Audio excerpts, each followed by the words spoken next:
Oh, yeah, How about your gay socks? Gay socks. Gay. Can do like the blooper.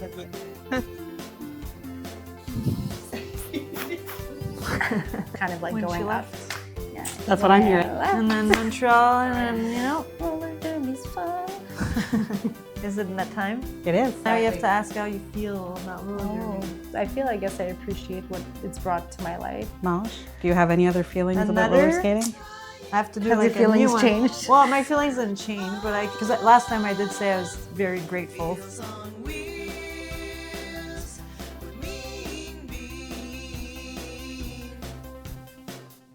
Hi, I'm Mean Bean, and this is Fields on Wheels, a talk show about roller skating. Today, I am interviewing Cheese and Mange, proud owners of the Montreal skate shop Lowlife and roller derby skaters with the Montreal New Skids on the Block. Cheese started playing roller derby in Hamilton in 2006, and Mange started playing in Montreal in 2008. Cheese and Mange, thank you so much for coming on the show. I really appreciate it. So let's get started by talking about your origin stories. So let's start maybe with Cheese, because you've been playing derby the longest out of the two. Out of everyone. In Canada, probably. Really? Could be. I think competitively. I mean, I started in 2006 in Hamilton, Ontario. I think it was like March or April. I'm not 100% sure. So it's been a while. I guess I'm in my 20th season-ish, something like that. So I'm just happy that I'm still playing competitively. But I know there's some old school Canadian skaters still skating, but I feel like they've been in and out a little bit. You've been in. I've been in. No out. Can't stop. If you stop, you don't go back. Yeah.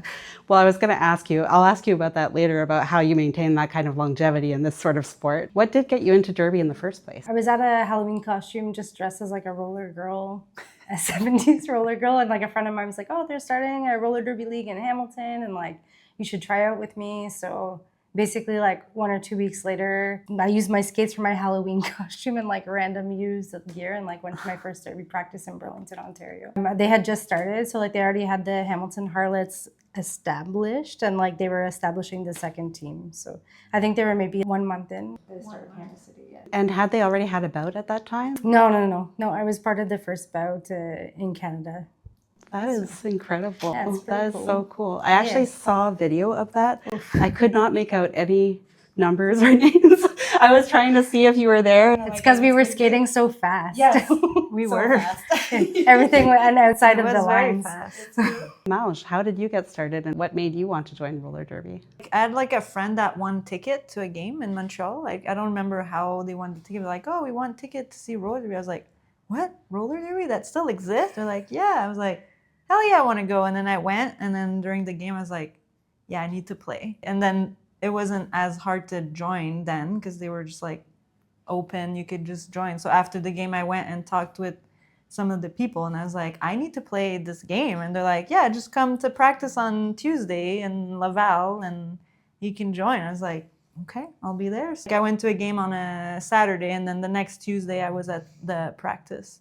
I didn't have skates or anything. I was at an old rink, so you could borrow like the old like brownie skate. And they're like, oh yeah, we're testing minimum skills today. You want to try? And I was like, I mean, I've never skated before, but sure. So I went for my first practice. I put those brown skates with the orange wheels on. Then like the wheels were like not even turning. So I pretty much ran 27 laps in 5 minutes because they were not really skated. I was like, okay, cool. So that's how I joined. She did the 27 and 5 on the first try. Yeah. And I had never skated before. That's a hell of a flex. But I used to like skateboard. Like I did a lot of sport, like soccer, martial art. Like You were still young and fit. I was 21-year-old. I did like sports, like, so, you know, it was, yeah. Cheese, did you have a sports background? No, I didn't do any sports really. I did like a bit of track and field like in elementary school, but I didn't really ever do sports or anything. I'm like happy that I found derby because I feel like I'm way more active than I would have been if I didn't, because I don't know what other sport that I would have done. When I found derby, I was like in my early 20s, and I feel like at that point, if you haven't found a sport, it's like really hard, especially for women, to like do pickup sports. Like I don't know if I would just be like welcome into like a random rugby or like hockey The people that do that have like done it when they're younger, and then they just like pick it up later on. So I think it's harder to integrate into different sports as an older woman. Older. So I really want to ask you about the first ever games in Canada. Do you have some memories from that game? I honestly don't remember. Is that when too you much. skated with no wrist guard and broke your wrist? No, I broke my wrist before that.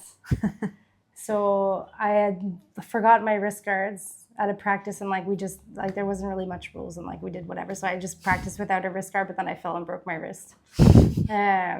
But my cast came off before the first game ever. I almost missed the first game ever because I had a cast for 5 or 6 weeks, my broken wrist. Yeah. But no, that was after the broken wrist. You guys need to do like a league of their own, at the end where you all gather in the Roller Derby Hall of Fame and look at pictures from the first. Well, they did something at the Beast this year. They had like photos, Oh yeah, the museum, kind of like every year of like Montreal roller derby. I do have some like old Hammer City uniforms and some like really old Skids uniforms that are collecting dust at my house. Why don't you guys do like a Let's little cut museum type this thing one here? We have some photos in the hall, and like I pulled out some of my old stuff and like haven't hung it up yet, but like we had like frames with like a lot of our medals and like the tags from like the different tournaments. So I need to get that going again. Like we were kind of trying to make a little something, and there's also the little drawings in the bathroom. Yeah, I feel like those things like, I don't know, it's kind of nice to have like some sort of memorabilia. Absolutely. Maybe we could have You have to know what to keep. somewhere. We'll find a space. Right now it's in the Too bathroom. many windows. So Hammer City, how long were you with Hammer City and how long did you play on that house league? Steeltown Tank Girls. Steeltown Tank Girls. I was there for 3 years, so from 2006 to 2009. And the Steeltown Tank Girls actually demolished before I left. And then there's another team called the Death Row Dames that I was on for like maybe a few months or something. And like I played the Beast of the East those first few years, but my last Beast was with the Death Row Dames before. And like I moved to Montreal basically like 2009? Yeah, I moved to Montreal like a month or two after the Beast, I think, like the summer of that year. And what was the culture difference between Hamilton and Montreal? I think Derby was kind of like a beer league sport in general. I think even in Montreal at that time, like I think there was a lot of like drinking and partying and like kind of that a little bit attached to the sport. Like there was a lot of emphasis on the after parties and like people going out together after, and like Hammer City was like that too. But I feel like when I moved to Montreal, it was like the moment where things started shifting, and Montreal was a little bit more serious about getting better at the sport and not just hanging out and having a good time. So I think I kind of moved at like the perfect moment of that shift. But I think like before I moved, like we got along really well, Montreal and Hamilton. We were playing a lot each other in the earlier days. So I think there was like a good relationship, and I think it was a similar dynamic actually. But Montreal had a slightly bigger league. I think Hammer City kind of started a little bit of a downfall when Montreal was kind of like When going she up. left. Yeah, That's what I'm hearing. And then Montreal, and then, it's all cheese. It's not all because of me, but I just think I moved at kind of a moment where things started shifting a little bit.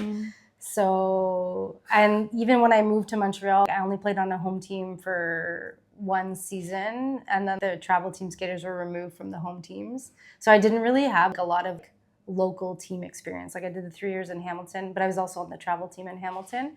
And then when I moved here, also not everyone was on the Skids, but if you wanted to be on the travel team, you're basically like, if you could travel, you were on the team at the beginning. So it was like an easy transition. They're like, you were on the travel team in your other league, so you can be on the travel team here.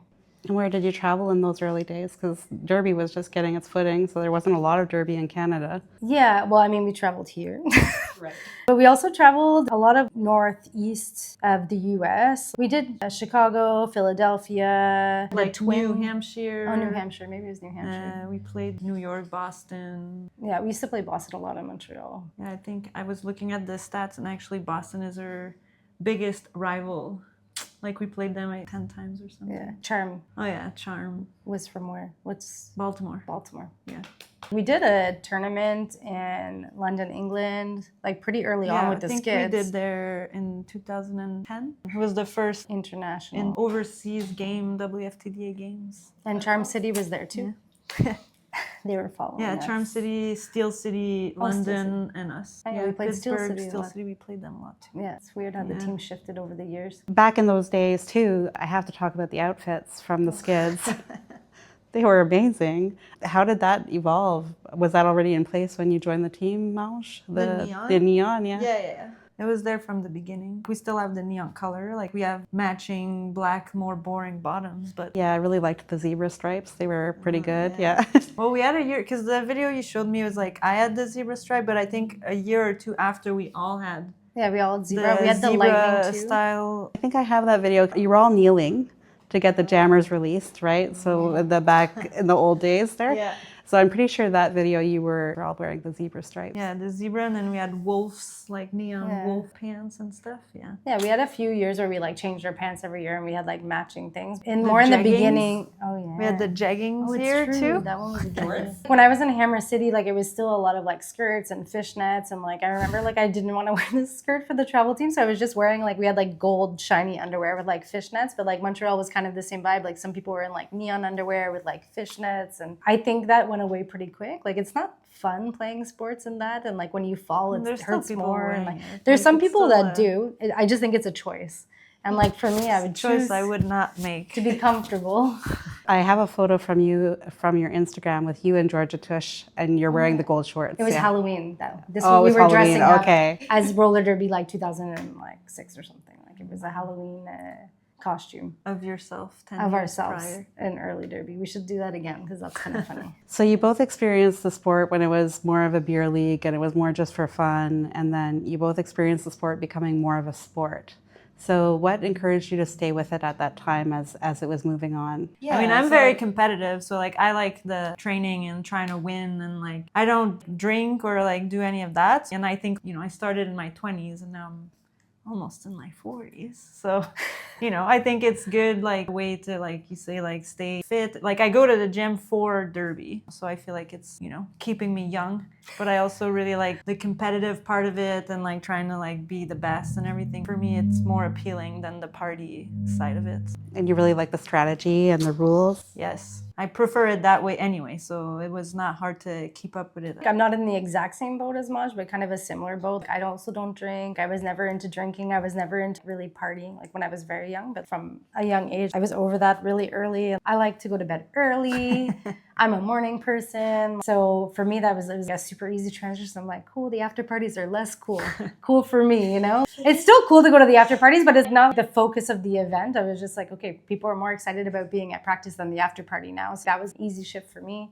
And I'm also super competitive. So for me, I think it was an easy transition. And I felt like lucky. I remember when like it started moving toward more athletic, I was like, yeah, like it felt like not a jackpot moment, but I'm just like, oh, this is growing with me the exact way that I want to be growing in this moment. So It just worked out. It wasn't like, oh, I wish we were partying more. Oh, I think why do we there's need some to like for work out? everyone too. Like there is still after party and like there is still like smaller leagues. I think it is good that there is something for everyone as well. Yeah, I don't think the beer league is over.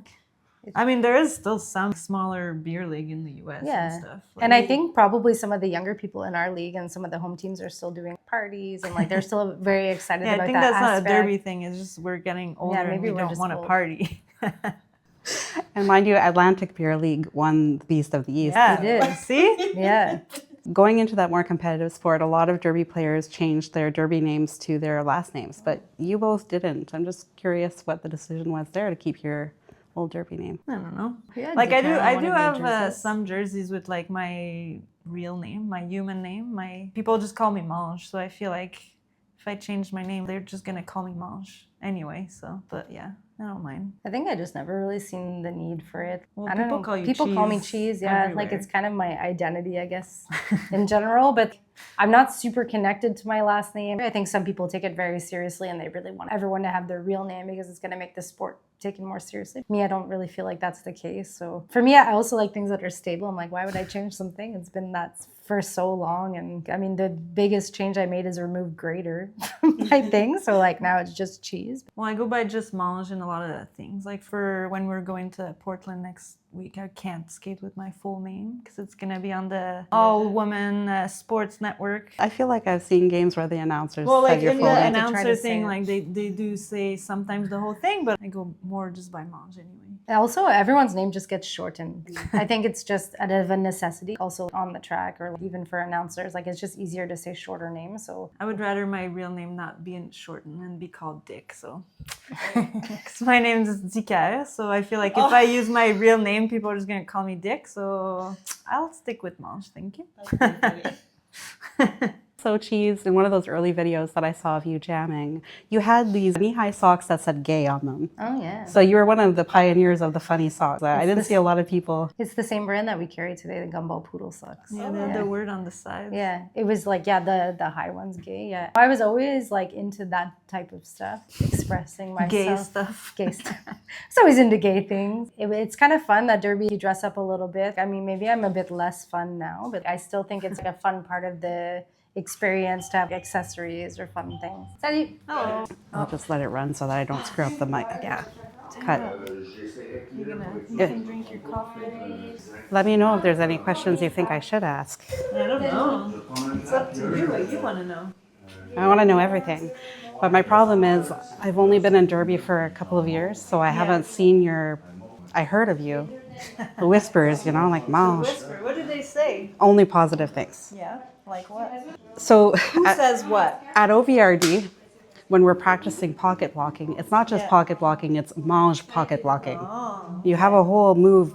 Yeah. Well, I did Named go after you. coach, like a couple times there, and I was teaching the pocket. Yeah. And I saw a video of you. You went down to the States with the Vixens. I think it was a D2 tournament. Only the top 4 teams of D2 came to Nashville, and we went there, and we only made second place, but we acted like we had won, like big time. We were thrilled. That is incredible, actually. Division II second place team is Rideau Valley Roller Girls, Restless Rose, Margaret Choke, Jamie's Got a Gun.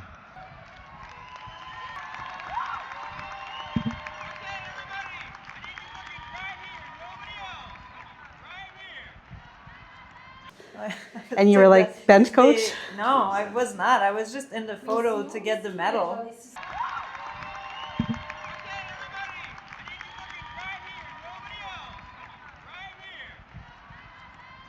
Oh, I did nothing for that medal. I just walked up for the medal ceremony. I was like talking with them, blah blah, and then they're like, and I was like, oh, and then I got a medal. I remember the coach then was like looking at me like, why are you here? But yeah, no, I did nothing. I was so impressed. I was like, just in the wow, Mange is helping us." And you were cheering too. You were like, yeah. Well, I was excited for them, yeah, because it was a champs in Nashville, I think. It was the year, like, the skids did not make it to champs, but then there was, like, the D1, and then there was a final of the D2, so Ottawa was there, and I was there to just cheer on and watch, and then, yeah, I just walked up and got a medal. That's But amazing. I didn't coach them or did nothing. That's so funny. But yeah. So what else did they say? Who says what? Tell me Only the nice tea. things. Only nice things. Okay. Well, Harding was the one who suggested talking to you. Okay. And there was a point in her interview. If only I didn't get that penalty, because I was really excited about the run back, and I think Mange was really excited about the run back. And anytime Mange is happy, everyone's happy. Oh yeah. I took that to be a positive thing. Okay. I mean, that's good. I like that people want to make me happy. And then I put a picture of you with your serious face right after that with the pink Canada. We were talking about style. Style. Oh yeah. How about your socks. gay socks? Yeah, I don't know. I think it's always been kind of fun to like accessorize. Like I was super into when we were changing our pants every year. I kind of want to bring that back because now we're not with Frogmouth anymore. We have a little bit more freedom and we can choose whatever. It's fun to match. So I was like, oh, maybe we do a fun bottom that everybody's into, but we'll see. Yeah. Maybe that's Low Life's next line is jerseys and bottoms. We have jerseys. I know, I know, but you can have zebra stripe bottoms. Yeah, we can work on some bottoms. Trying not to do too many things at once. Sure. Said us never, but we're gonna work on the jerseys first and then maybe bottoms is in the future. So about the gay socks, specifically gay. So has that always been a thing within roller derby? Has it always been a safe space? I think so. I think because it's been mostly a feminine sport, like not only a feminine sport, obviously, but because I think women are generally more accepting in general and open-minded, in my experience, maybe not in everyone's experience. So I think it's always been pretty accepting. The league in Hammer City had a few gay people. It wasn't like the majority gay. Maybe we were 4 or 5, but I guess that's still like a pretty big chunk out of like 40 people. So yeah, I think it's always been pretty bring, bring. Gay sucks. What was I saying? Gay people Gay. and roller derby. Gay There was about community. 10% of Hamilton was gay. Yeah, 4 people maybe yeah? out of like 40. I think maybe. When you first started? Mm, I mean, I well, guess Montreal. when I also- first started Derby, I had a boyfriend also. So Derby made you gay. Derby made me gay. That's the only reason. If I didn't join Derby, I'd probably still be dating men. That was sarcasm. It didn't come out. Honestly, I did think it helped me come out sooner because I think being surrounded by like strong women, like, kind of made me realize like, wow, women are so much cooler than men. But yeah, so I think it's always been a pretty accepting space in general. And that's one thing that I really love about the sport too, but like not only in like, queerness, but also in body shape, and you don't need to be a specific way to fit into this sport. I think that's something that's really attractive. Like I said, I didn't have a sports background. I was working at Detox, which is the hot topic of Canada at that moment, and like a bit alternative, and maybe my typical type wasn't really like playing sports or seen as sportive. But I think that's kind of the nice thing about Derby is all people from different backgrounds, different shapes, different sizes. So I don't think only for gay people it was accepting. I think it was accepting of a lot of different things and kind of the misfit sport, like the Misfit Island, like that Christmas movie, but for people that don't fit in other sports. No, Charlie, that's why I'm a misfit toy. We're on the island of misfit toys. So Mange, did roller derby turn you gay as well? No. I was already real gay. Was your experience the same though? It was fairly accepting? Yeah, I feel like the derby community is pretty accepting and easy to be yourself. I feel like in a lot of spaces in my life before with work or like with family or anything else, like you have to kind of like fit in and change yourself a little. I feel like derby could just be myself. Yeah. If anything, you can almost be more yourself, right? It's like Yeah. amplified. Yeah. It was celebrated, you know? So yeah. I There think was a it's lot of gay pretty- people in Montreal roller derby. But like the people that founded the league, like they were not. No. I mean, I don't think they're gay, but I think a lot of them were still queer in like very different kind of other way. But yeah. Yeah. So what was your first impression when Cheese came over? Well, I met Cheese not in Derby actually. Oh, okay. Yeah. Like we met through work. She said she worked at Detox, so I worked also for like Detox, Amnesia, West 49. So we met at a Christmas party for work. That's where we met. And then she moved here after. Don't worry, I won't continue that line of questioning. It's all good. Yeah, because like also we met at the Christmas party because of Derby in a sense. I think you mentioned to someone that you played roller derby and they're like, I had friends that played this that knew. person also plays roller derby. You guys should meet each other. You Yeah. know, like it was like super niche. So they're like, what's the odds of these two people playing Yeah. roller derby? Yeah, so we met through work, but because we played roller derby, like, you two, you should talk, you should be friends, you both play roller derby. And I think at that point I've been playing longer than Mange. So when I was speaking with some of my friends that I had knew from Montreal roller derby, I'm like, but is she any good? Like, Was she? I mean, I think she was good at that moment, but she had just joined. Like At that moment, Oh, I don't know, but I said you were good at that moment. but in that moment of time, like I don't think any of us were really good at But when derby I in met, that like, moment. that was like, I played probably for like 2 months. Yeah, exactly. Then, so. And I had already been Oh. playing for, I don't know, 2 years or something, you know. So I probably had some sort of like, yeah, well, I've been playing for 2 years, skating in circles out of bounds.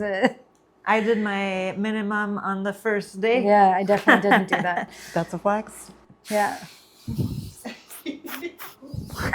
I don't think any of us were really that good then. No, that's it. But So, like, anyway, that was We the were good conversation. for the level that we were playing at. When I transferred, I was the original Montreal roller derby transfer, I think. There was a smash squad, which was like the people that are not currently on teams, but it was just like me and one other person.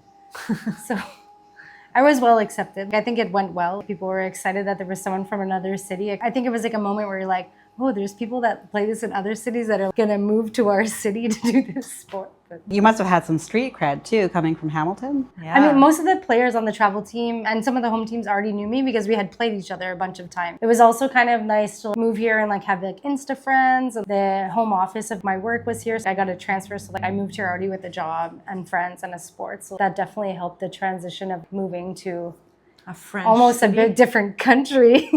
Not a different country, but yeah, it's a French-speaking city. Considering I didn't speak French, so. It was a bit scary, but I did it. And sorry if I missed it, but the reason you moved, was it for work or was it for Derby? You said we were not going there. Never mind. Cut. Okay. It's all good. I moved for love. And the both of you have been playing super long together, and you also own the store. So how did that come about? How did you decide that you wanted to? To own the store? Yeah. We met through work. So we worked together in retail For a long time. many years. So we both worked for Amnesia, Detox, West 49, whatever. And then it got sold to a company that the head office was in Toronto. So I was like given a choice that I could move to Toronto or take this package and leave that job. And I was like, I am definitely not moving to Toronto. I didn't have a job for a bit. And then Neon Skates, that was owned then by Tush, that was like our friend and like our roommate at some point, had closed in Montreal. She still worked there for a while, but like after the company closed, and I was like, okay, what can we do? And we're like, I feel like there needs to be a skate shop in Montreal. There is a need. We were on vacation actually. Yeah, we're on the plane to the Dominican Republic. The Dominican Republic, after I got that package with that money, we're going on a vacation, and one of our friends was with us and was like, you guys should open a skate shop. And we're like, yeah, we should. We know so much about retail. I was a buyer. I was buying shoes, and she did visual merchandising. Before that, we were like store manager, supervisor for years and years. And we're like, yeah, we should. And then that was in February of the 2016. And then that summer, we opened Low Life. And that's a good run. You guys even survived the pandemic. Well, we thrived in the pandemic. Yeah, the pandemic was good for business, People actually. Maybe bad were for at Derby. home. Like, that's the thing. We were really scared because the pandemic hit, and usually it was like Beast of the East, the beginning of the Derby season. We were fully stocked with Derby stuff, and then everything shut down. And then as soon as everything shut down, actually everything started picking up. Everywhere on TikTok, Instagram, YouTube, people were skating, dance skating in their house, Park skating. park skating and everything. So it was actually a higher sale year where the pandemic. The store was physically closed, but we had online. It's been 9 years, like just now in August, actually, that we've That's been awesome. open. Speaking of park skating, I did notice on your Instagram you dropping in on a mini ramp and doing some stalls.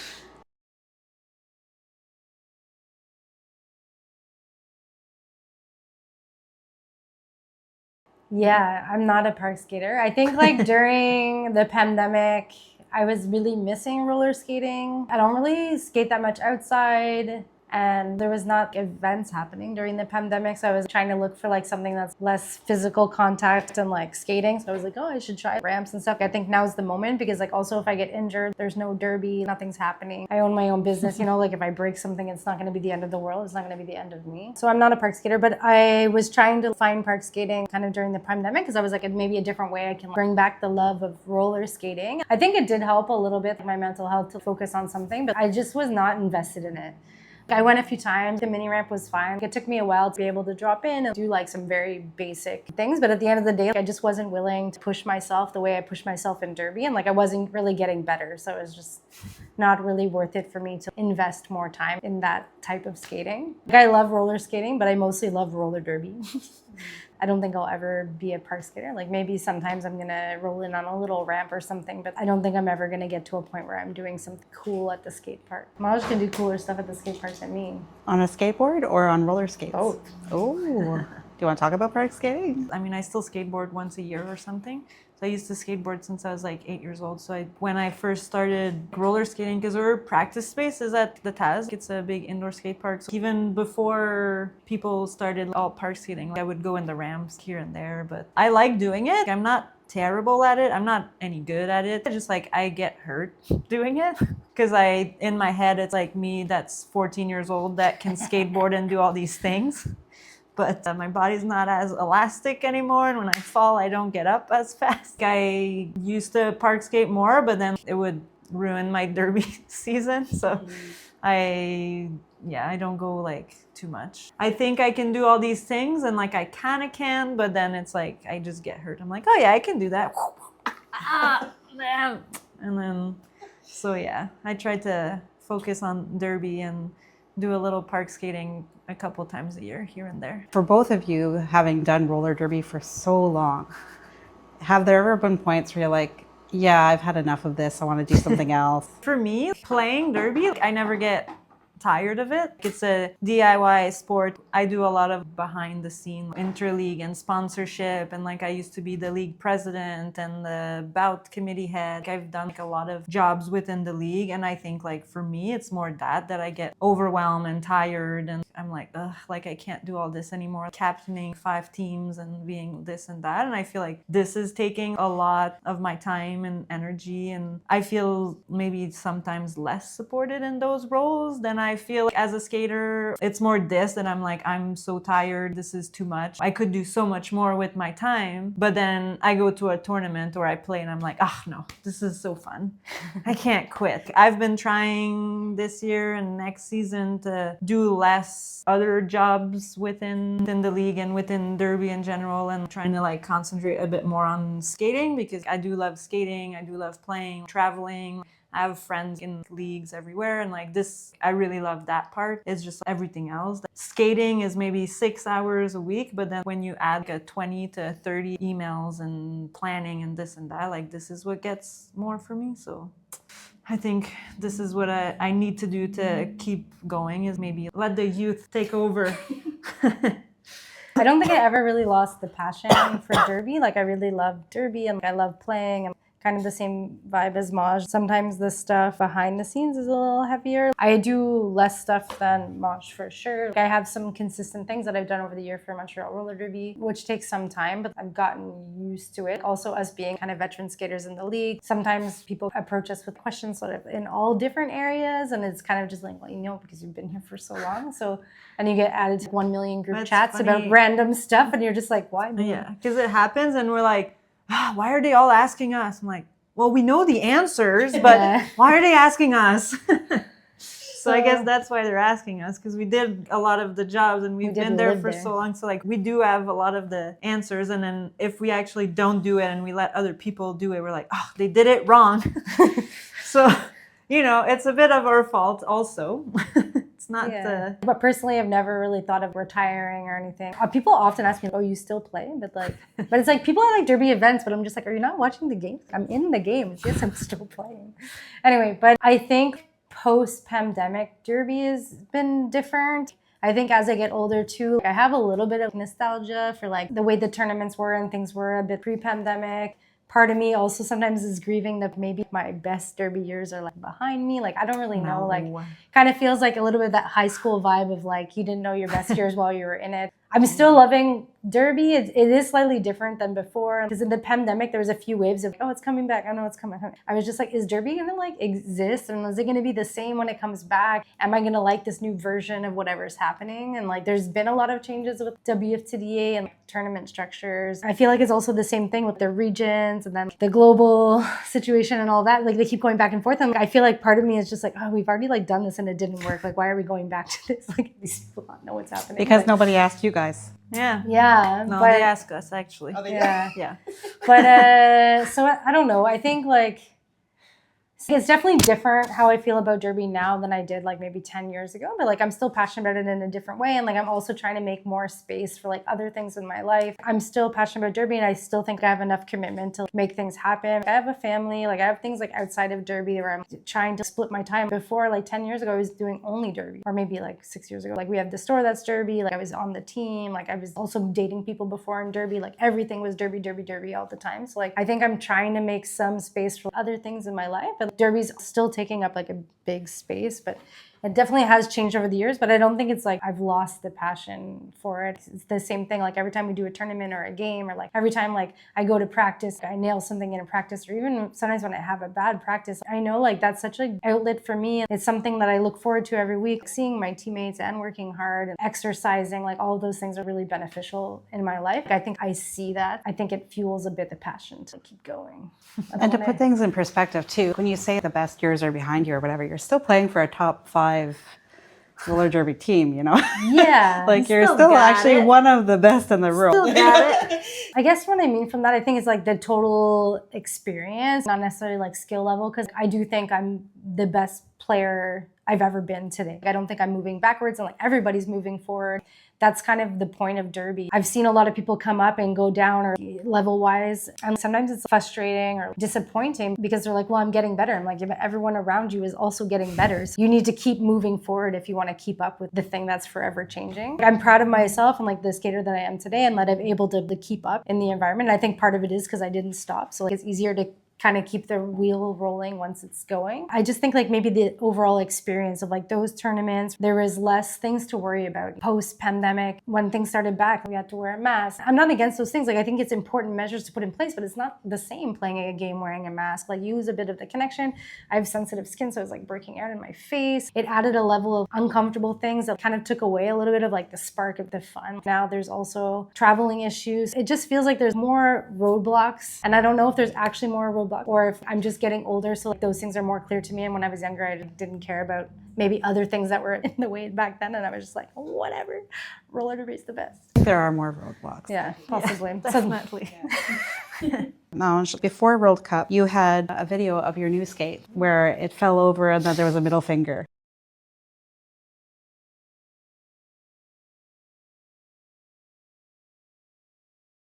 And I really love that post because, well, because it was funny, but also because you said this is what I say to imposter syndrome and 2 other things ahead of World Cup. Can you talk to me a little bit about that? Well, actually, You don't ever feel imposter syndrome? no, I yes and no. Like I do feel like I still belong there. I feel confident in like my space. Like I do feel also like my prime year, like physically or probably maybe behind, but like I am like the strategy, the rules, and like I still feel like I bring something as a captain or as like a teammate to the team, but like I don't feel like I'm an imposter, but like sometimes I'm like, why am I still there? I need to leave space for other people, you know, but The youth. the youth. So As long as they don't catch up, I'll stay there. Once they push me out, I'll go, that's it. you know? Well, I think there's something to be said about having a good derby brain on the track, right? And especially with the newer version of derby that's slowed down, could that be fitting more to your strengths? Like, yeah, sure, maybe you can't do 27.5 the first, you can. Bad example. But you know what I mean? Yeah. Stupid example, but you know, but you get what I'm saying, right? Like it might take you longer to recover, you know, after a bout, etc. But your knowledge is so much more. So what you contribute on the track is probably that much greater then. It's different, yeah. Yeah, but it's not only brains, right? Like, yes, you can contribute something, but like we've seen a lot of smart players come and go. You need to have all of the components, you know, to play at a high level. But I don't think like 10 years ago I was bringing any strategy or like thoughts or like ruled things, you know, like I was not bringing that many thoughts, you know, I was doing whatever I was told, and now I feel like I'm telling people what to do, you know, like it's different. My body still keeps up. I can't keep playing derby if it doesn't, so like I will until it lets me, but like I do feel like I bring more behind the scene and strategy and like union within the team in that sense. So And at least you're a blocker, and blockers have it easier than the jammers. true. It's true. That's what she thinks. That was a hard game for the jammers. Like, Yeah. Oh yeah, the blockers had it easy. Sorry, my bad. Yeah, I know. I'm happy technical and block. Yeah, I mean, I do. I do think it's true though. Like when I do have to like jam at practice or get like a star pass, like I can't go every second jam for sure.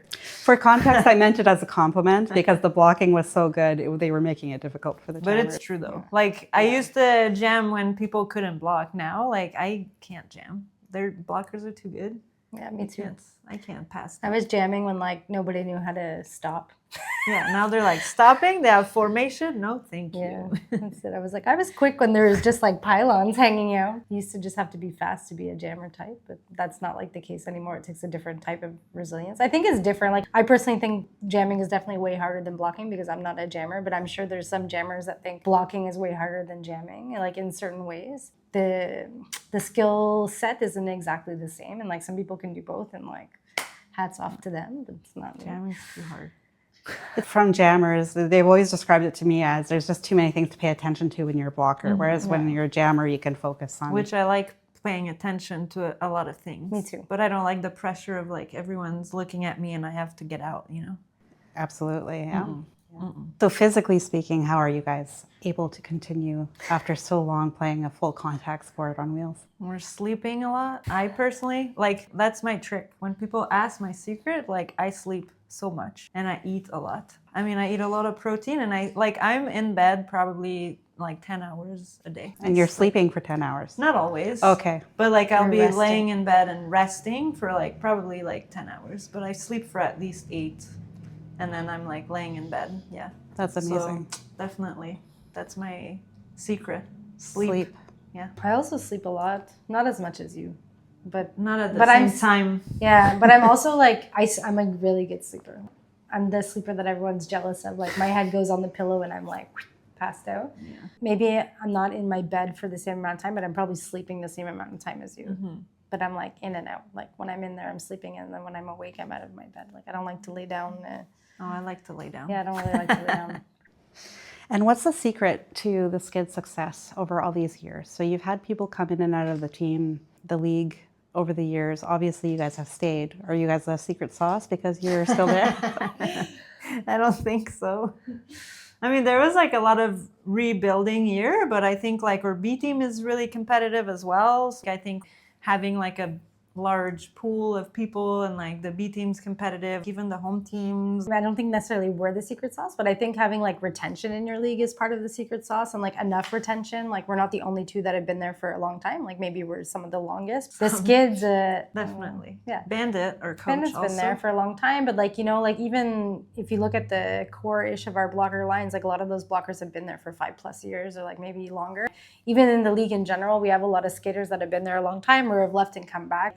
I think the longevity of some of those skaters like helps build the skill level in general, and like people when they come in, they're already starting with like more information and a level up, and that information coming from different sources in different ways I think also helps shape and like level up people quicker. You know, there's a lot of smaller leagues around us and in Ontario that like I'm always like, oh, that league's been around for so long, why are they not in the top? But I think that they're not having the same level as retention. It's harder if you're only hearing something from 1 or 2 people that have been there for a long time, and like maybe that's not jiving with your learning style, or it's just harder on those single people that have to try to like lift the level of the league. When you have like a bigger pool of retention skaters, like it's easier to like maintain that level and keep it going, and then that creates a pool of people that there's more people to pull from. And then if you still have more retention up top, and like we're able to bring people up and up to speed quicker. So I think like that's definitely gone a long way. And like not to hide it either, like we've had a lot of transfers. Like I said, I was the original transfer, but like we've had a lot of transferred skaters, or like people that drive in from Ottawa or drive up from Vermont, or people that move from France, because like Montreal is kind of a hub of like French people.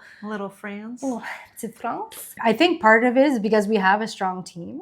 Team strong enough that we're in the top, but not too strong that they think they can make it on the team.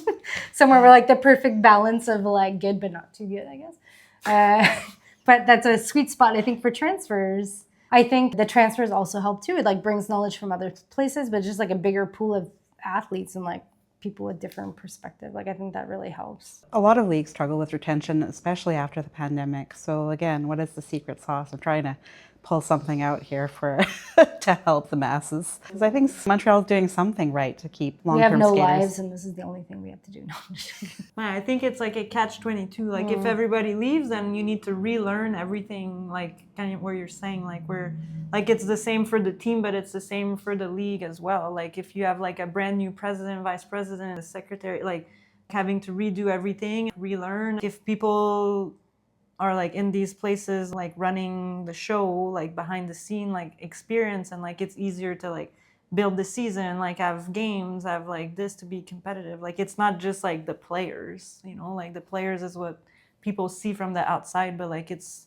everything else is like probably as important, if not more important, because like you can be skating like 5 times a week, but like if you don't have a strong behind the scene to like get everything in order and like make money, you're not gonna survive. We've been like lucky enough to have like strong people in like leadership position on like the board and stuff to like keep the stuff going. After the pandemic, it was harder and it was a lot of new people in place, but they've learned like it kind of complements the skaters are one thing, but like everything needs to work together. I think also like the actual people will change something too. Like I think there's a connection. Other leagues must have a connection too, but like there's a connection between the skaters and there's kind of like sort of an unspoken thing. And I think that's what happens in leagues a lot where like a bunch of people retire at the same time because like there's kind of a group of people that are like feeling really connected and they don't want to leave while those people are still there because it's like kind of a when are we gonna ongoing leave? thing. And if a chunk of people leave, then like a bunch of people leave at the same time because like kind of what they've been holding on to is like disappeared. I think like there's just been maybe the right balance of circumstances that like holds a bunch of people kind of holding on. Like we did lose a big chunk of people post-pandemic. It wasn't everybody, but we lost a big chunk, especially jammers, because it was kind of a moment of people like taking a break from derby and like finding other hobbies and doing other things, feeling disconnected maybe a bit from those people. So it was easier to like let go at that moment without feeling like, oh, I'm missing something or they're going to be doing it without me. Like it was kind of just like an easy way to wipe your hands and like continue. With the WFTDA changes and like champs being every 2 years, I think that's also like kind of holding some retention because it's always, oh, there's something in 2 years. So I'm just going to like play 2 years longer. But then like, oh, but then there's the World Cup in 1 year. And like, so there's always a little bit of something. And if like, you know, a few of your friends really want to stay to do something, they're like, oh, I guess I'm going to stay a little longer because I don't want to miss out on that last event or whatever. But then the last one always turns into another one.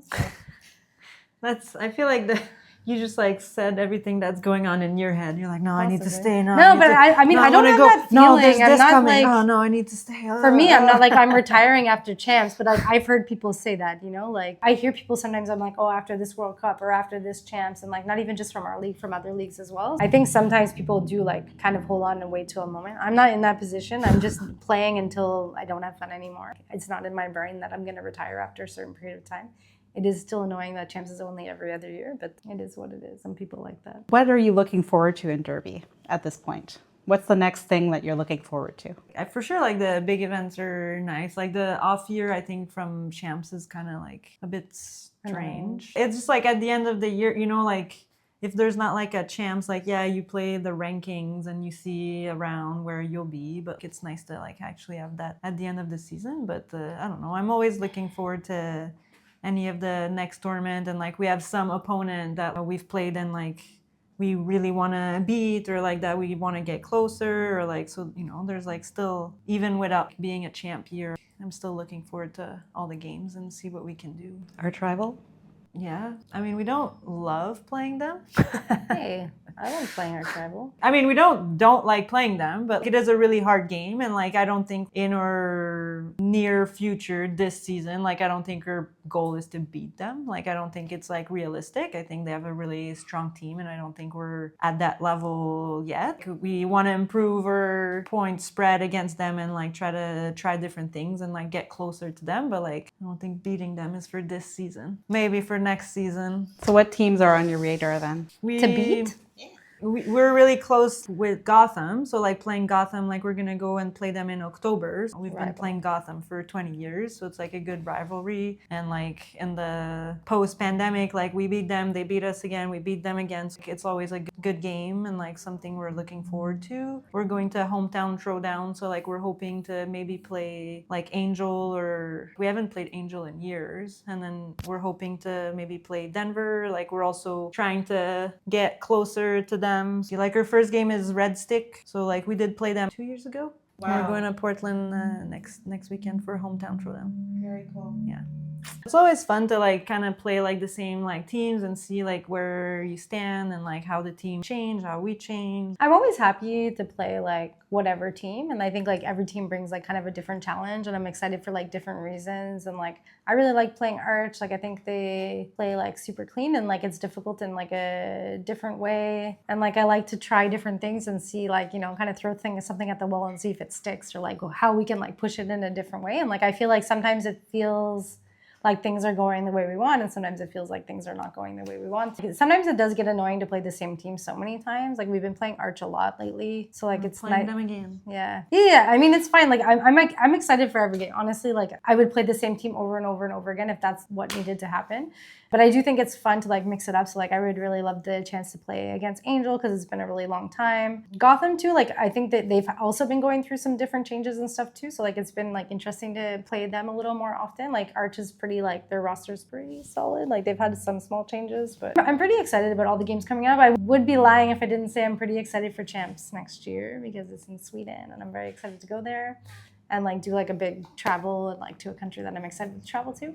But I don't want to like get ahead of myself. Like I'm still excited about what's happening in this season, and like I don't know what's gonna happen next season before we get there. So we gotta get there. Yeah, we gotta get there. And we're also like we're having some roster changes and stuff too. So it's gonna be interesting to play those teams with like slightly different rosters next weekend and see like how that pans out. And then New York too. I'm just always excited to not play each other.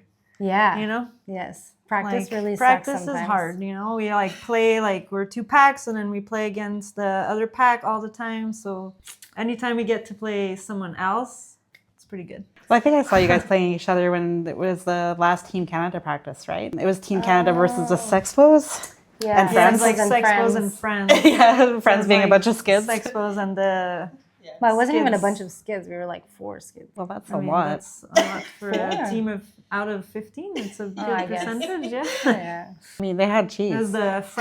French and the people that didn't try out pretty much. Yeah. It's fine. I just like when you play each other over and over again at practice, especially when we get close to tournaments, like I think people are really like trying to amp things up, and like it becomes like a bit like, you know, like brother sister vibe a little bit, like like you hit me, like, or I don't know, kind of like sometimes it gets to that point and we're just like, fuck, I can't wait to hit somebody else.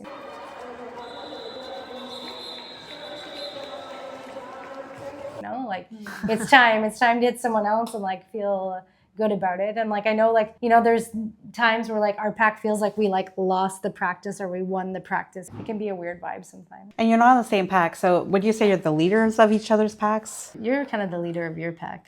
Yeah. I don't think I'm the leader of my pack. Me and Traz, I would say, are like the most vocal people in our pack, but I'm not sure like there's a clear leader. Like we bounce stuff off of each other. Everyone contributes, but like definitely me and Traz are a little bit more vocal on our line. I've been told you're really good at communicating, that your Yeah. communication is really appreciated. I try to talk a lot, but that's a skill that I've been working on for a long time. So, I mean, it's a skill that you need to always continue to work on. But yeah, our pack like works a lot on communication. We really work well together, and I think like that's kind of the strength of our pack personally. So yeah, it takes a lot of communication if you want that to work. So a strategy to win against Arch Rival, is it making them custom jerseys with misspelling of their derby name? It's not misspelled. That's how it was on the scoreboard. Brick Tatot? What was the turnaround time between joke being made and delivery to Bricktator for that I jersey? don't know, when did they come? 2 weeks? It's just a tank Vinyl. top, like a vinyl. Like we can just put like vinyl on like t-shirts. So like we have the basic like tank top, and then I was going to St. Louis last week, so I just printed her 2 jersey. Turnaround is 1 day if you want one of them. Yeah. exactly. And then if you want a full custom jersey, 2 it's weeks. about 2 weeks. Pretty good. That's actually amazing. Yeah. Like, wow. Yeah. We have like someone that used to play derby. Well, she still is gonna play derby. She just had a baby, so she's taking a little break. But Kate, she plays for the Sexpos. She has like a business. She does like custom printed pants and like bags and fabric, and so she has like everything ready to go. We're like, let's just partner up and do this. So we like design like the cuts and like the shape and the size run and everything like together, and then she makes them here in Montreal. And they're really nice quality. I got to feel them. They're really nice. So. Yeah. Yeah, we sourced like the fabric, and then like she's doing like the print and everything. Like So we do like the design work, and then Kate does like all the sublimation, cutting, and sewing in Montreal as well with her team. So it's really cool that like everything's like made here in Montreal. I do think like there was a need for new jerseys, and like especially like right now with everything with like the US and like import and stuff, like the fact that it's made here, like there's a lot of Canadian leagues, and like send us your order, no tariffs, 2 weeks, you get it, done. And I mean, keeping it in the community too is pretty Yeah. huge, right? Yeah. Like supporting local derby players, and yeah, that's really good. Is it in that time? It is. Now you have to ask how you feel about roller derby. I like roller skating, but I really love roller derbies. I mean, I've been doing roller derby for pretty much like half of my life at this point. Like pretty crazy when you think about it. Roller derby kind of grew up with me. Like I started in my early 20s, I'm in my early 40s, so like it definitely like passed a big chunk of like my growing developing adult years in roller derby. So I think like it's brought me a lot of things that I really appreciate and like I wouldn't want to live without. So like I have a huge love for roller derby, and like I think it's always going to be like a huge part of my life. I feel, I guess I appreciate what it's brought to my life, and like obviously like even my job, like there's a lot of things that revolve around roller derby and brought me in this path, and like the people that I have in my life. So I think I'm just appreciative of that sport and that it exists. I think it's going to like also like lengthen my life, because that sounds so crazy, but like just staying active for longer, I think like really helps not only your body but your brain, and I think that's gonna like contribute to me like living longer. That makes total sense, and it's so funny how similar your answer is to Mange's. Oh yeah, Very, very similar. So I was very grateful for roller derby. yeah. For many of the same reasons. I think it changed my life in a lot of ways. Mange, do you have any other feelings about roller Another? skating? I have to do Have your like a new feelings one. changed? Well, my feelings didn't change, but because last time I did say I was very grateful for very like similar things, for everything that it brought me, for like work, the community, for me. But I also think like about roller skating in general, like I feel very like, you know, excited and passionate, and like, you know, I really love it. Like, I feel like excited is a good feeling, because I feel like it makes me like happy. You know, like grateful and like for everything it brought me, but also like if we go on like a less deeper level of like everything in my life, it just like brings me joy. You know? I was gonna say it brings me joy, like that. What's that The show where you get only- rid of the things that don't bring you joy? The only salary is joy. Buy our uniforms so we have more money. We can't live on joy. No, I'm just joking. But I feel like also like very passionate, like, you know, like about skating, talking about skating, like sharing skating with everyone. It's a lot of Sharing. feelings. Sharing the knowledge. Yeah. Yeah, that's beautiful. Great job, guys. You did so awesome.